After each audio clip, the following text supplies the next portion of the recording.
Chirang Jilla ABSU ni Mangana Apadgiri Musi Rajkumar Masari बिथांनिसिम गावनि गोथार सेन्टिखौ होनो खावलायबाय आरो गांसे आर'नाइजों बरायनो खावलायबाय हामबायसै गावनि गोथार सिखौ होनायनि थाखाय दानो लोगो लोगो सारखौ बिबार बावनाय हाबाफारि बेखौ मावफुंनो खावलायबाय लोगोसे जिल्ला एबसुनि मानगोनां सामलायनाय नेहाथारि बिथांखौ हेफाजाब होनो खावलायबाय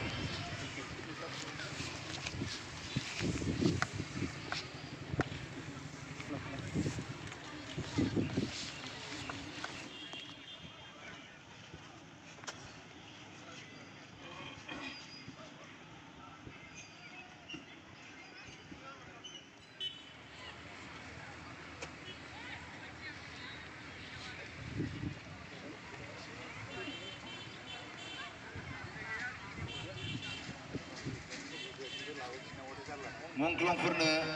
नाजारि सारखौबो गावनि गोथार सिनायथिखौनो खावलायबाय आरो गांसे आर'नाइजों बिथांखौ बरायनो खावलायबाय हांख्रायनाय लेखायाव नुजाफैनो हादों चिरां जिल्ला ट्राइबेल संघनि मानगोनां आफादगिरि सुखेल बसुमतारी आफादगिरि बिथांखौबो सिनायथि होनो खावलायबाय आरो गांसे आर'नाइजों बरायनो खावलायबाय आगष्ट बिसिम सोलिगोन आसा खालामदों उजान बाजार ओनसोलनि सानसुमै आरो बायजो राजा नोंथांमोना जोंनि बे हाबाफारिखौ थुलुंगा होलांगोन जोंनि जि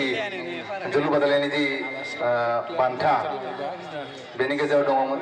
जोङो चेम्पियननि थाखाय ट्रफि आरो प्राइज मानि आरो जि रानार्स आप टीम जागोन बिथांमोननि थाखायबो मोनसे ट्रफि आरो मोनसे प्राइज थागोन आरो जोंनि आफादगिरि दल फोसावनाय बायदिनो मोनफ्रोमबो खेला जोबनायनि उनाव जोङो साफा साफा बेबायदि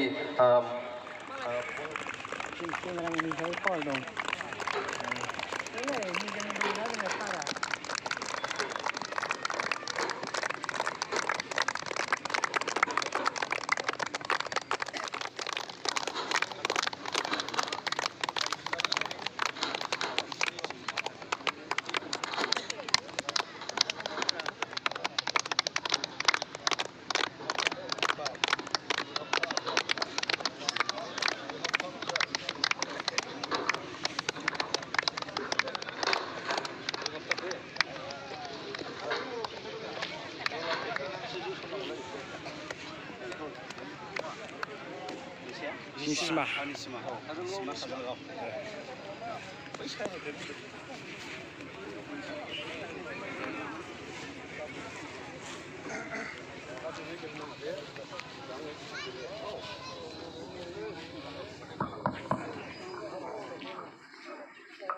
जोंनि मानगोनां आलासि बिथांमोना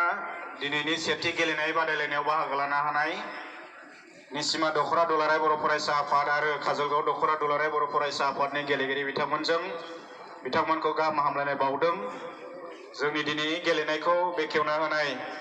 मानगोनां बेखेवगिरि आलासि बिथाङाबो बिनोदमोनजों लोगोसे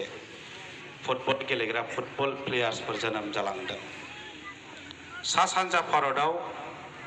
फुटबल गेलेनायाव बर'फ्रा खम नङा बै फुटबल प्लेयार्सफ्रा दिनै गुबुन गुबुन डिपार्टमेन्टआव साख्रि मावनानै थाबाय सोरबा रेलवे डिपार्टमेन्टआव सोरबा FCI डिपार्टमेन्टआव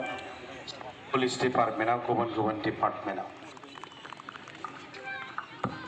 साबायखर थाबाय बिथांनिसिम बिथाङा अवालखौ गिबि जोनानै दिनै बेखेवना होबाय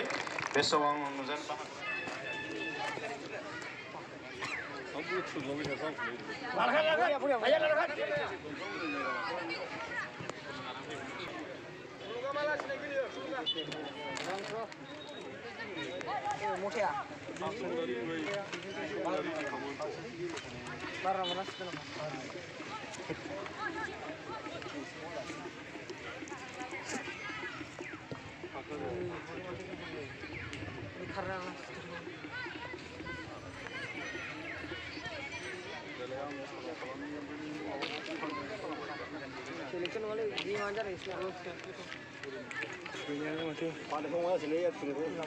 Untuk kurang sih berak sini lah.